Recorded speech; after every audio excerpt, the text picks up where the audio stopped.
Welcome back to Thinking Critical. This is Wes, and I hope you all are having a wonderful weekend. We're not doing too bad here in the Philippines. Other than the rain, it's not too bad at all. So today we're going to talk about the current collapse of the comics book market in North America. So some of you may have seen this on January 15th, a little tweet from Comicsgate stating 2018's top 10s are here. Diamond dollar sales of all comics and graphic novels rose slightly in 2018, up 0.6%. That's dollars, not units sold. Comics dollars up 3.3, graphic novels down 6.6. Now, you look at this and it doesn't really jive with a lot of the Comicsgate personalities and the information that they've been saying. You know, the sales are decreasing, the numbers are coming down, the audience is shrinking.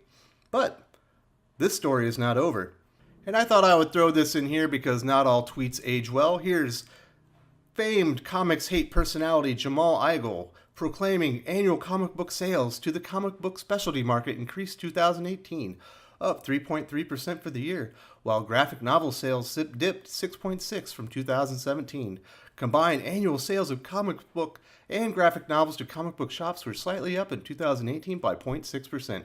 That's an enormous number, and that's a lot of progress, but this was incorrect.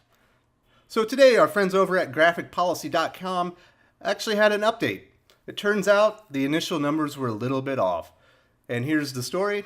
After initially announcing that 2018's annual sales for comics had increased, Diamond Comic Distributors has sent out a correction that, in fact, that is not the case. Who's been stating that all along? Compared to 2017, 2018's comics and graphic novel sales were down in both units and dollars. The distributor had previously reported dollar sales were up 0.6%. In reality, that wasn't true. And it continues. Diamond has sent out a correction with overall comic and graphic novel sales down 1.08% compared to 2017, and units down 5.98% over the same period. Comics themselves saw dollar increases of 2.04% compared to 2017, and units decreased 5.67%. Less was sold for more. Graphic novels saw the biggest dip with dollars down 8.22% and units down 9.71%. With the explosion of graphic novel sales, it's possible the bubble has burst slightly, or with so many ways to purchase them now, the direct market suffered. So there's the update. In fact, not only did the units sold decrease, but the actual dollar amount decreased as well. So all those comics haters proclaiming that Comicsgate is full of Chicken Little, saying that the sky is falling, the sky is falling. Well, I don't know if it's falling, but it's definitely coming down a little bit. So here's another graphic from Comichron.com with a little bit more information on the units sold and dollar amounts. You can see that for December 2018 versus November 2018, there was an over 7% decrease in dollars and a little less than 5% unit ship. Man, toys got smashed. You would expect that the numbers would go up for December since it's the holiday season. Then they compare December 2018 to December 2017. You can see again a decrease in dollar amount sold of 2.26% and units sold 3.72. And interesting enough, there is also a huge decrease in toys. Man, the collapse of Star Wars has really messed up the toy market. You got to feel terrible for these retailers. And then there's the final numbers of 2018 for 2017, reiterating what I've already said. An over 1% decrease in dollar amount sold and almost 6% decrease in units sold. So how do they have such a disparity of dollar amount decrease and units decrease? Well, the answer is that they're fleecing, well, you might want to say that they're fleecing customers, but really who they're fleecing is retailers, your local comic book shops, because these aren't the numbers that were sold to actual customers. These are the numbers that were purchased by the retailers. See, it's not the customers that take the risk, and it's certainly not DC or Marvel taking any of the risk. It's the local comic shops that take all the risk, buying 504,000 issues of an $8 comic, 440,000 issues of a $10 comic. And you'll see these are the top 10 units shipped by dollar for the year 2018. Only one of these comics is a normally priced comic, and of course it's number 10, Amazing Spider-Man, number 798 at $3.99. I believe if you go down to number 11, you'll see Amazing Spider-Man $7.99 as well at $3.99. But everything up 9 to 1, all overpriced, number ones or milestone issues. If you were to crunch the numbers of units sold, multiply it by the amount of price variation over $3.99, you would see that these 9 comic books actually constituted a total of $8 million worth of sales over a normal pricing point, $3.99. Now think about all the other comic books that have been overpriced. All the number ones from Marvel. DC's getting on the action. You're seeing Batman Who Laughs is number one right there. Green Lantern was the same thing. It's all reboots. It's all crossovers. It's all events. And it's all about variant covers. There's all these variant cover initiatives where if you purchase over what you normally buy for something, you're allowed to get some of the variant covers, some access to cooler art that your customers want.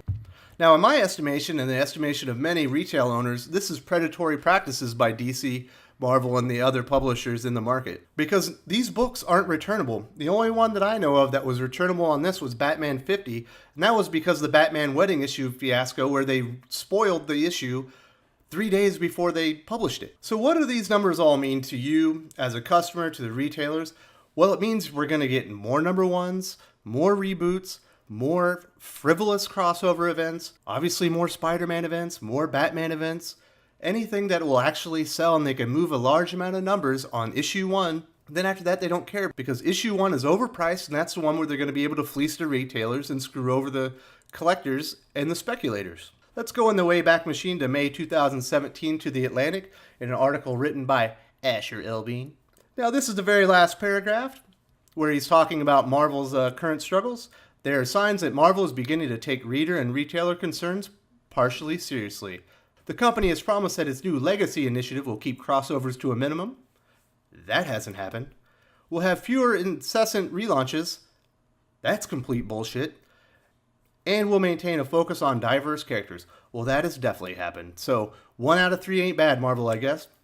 The question is whether the company will be able to resist going back to its old habits. After all, there are only so many times you can relaunch yourself before people wonder if what you have is really worth buying. That's a really good question. And I would say in most cases, no, not worth buying. So you say to yourself, Wes, what can we do? We're just the customers. How the hell can we have any effect on the major comic book publishers? Well, in truth, you can, other than with your spending habits. But if the retailers still buy them, it doesn't really matter. They'll just sit on their shelves and the publishers still made their money. But that's where this house of cards is all going to fall down this year, in my prediction. If you read the recent Gizmodo article by guest columnist Phil Boyle, the owner of Coliseum Comics, he went through a whole plethora, I believe it was 8 total, of issues that he had with the current predatory practices of Marvel, DC, and other publishers. And his answer to most of them was he was going to stop ordering things that wouldn't sell through. He wasn't going to keep ordering more books that he could sell just so he could get his hands on variant covers. He wasn't going to keep purchasing number ones that he couldn't sell just because there might be a market for it. Basically, he said he's changing his entire ordering practice so his business will be more profitable because he can no longer maintain a profitable company while playing the predatory games of the publishers. And you say, that's just one comic book store owner. What are the other ones going to do? Well, it goes a little bit further than this. If you've ever heard of Big Bang Comics in Dublin, Ireland, the co-owner is Bruno Batista. And you can see that comic book shop in Ireland was named amongst the top 5 in the world and was up for a special Eisner Award at San Diego Comic-Con.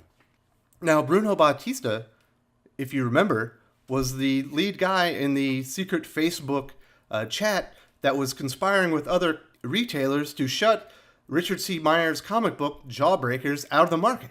So basically, this owner is as SJW as it gets. You would think he would be the happiest guy in the world about all these things. Not so fast. So here's his Twitter feed from 19 October 2018. Doing the Marvel section of previews legitimately makes me despair. It's not the quality of the books, just the sheer amount of them, and the stupid marketing gimmicks, crossovers, and the ridiculous variance thresholds. And he continues, it feels like the vast majority of publishing decisions at Marvel are done by sales, not editorial. It's conveyor belt for spin-offs, tie-ins that normally end up diminishing the impact of the main series and make it sell less. It's not good for the health of the industry. Amen, Mr. Batista. We might not agree on much, but I wholeheartedly agree with you on that. And to reiterate, the pundits at Comicsgate were correct. Not only was there a decrease in units shipped, there was also a decrease in dollar amounts sold to retailers in 2018. And it is my prediction that 2019 will have an even greater decrease because the retailers are going to stop playing the games that Marvel, DC, and the other publishers are playing with their predatory ordering practices. They're incessant amount of variants, their constant reboots, and their never-ending series of crossover and events. Of course, that's just my opinion. These are my thoughts on the situation. Do you agree with me? Do you disagree? Let me know down in the comments below. If you like, you can also hit me up on Twitter at Wes_from_TC. If you like the video, please give it a like. If you like the content, subscribe to the channel for more commentary and comic book reviews. Please ring the bell for notifications for future videos. And with that, Salamat Po, and I'm out.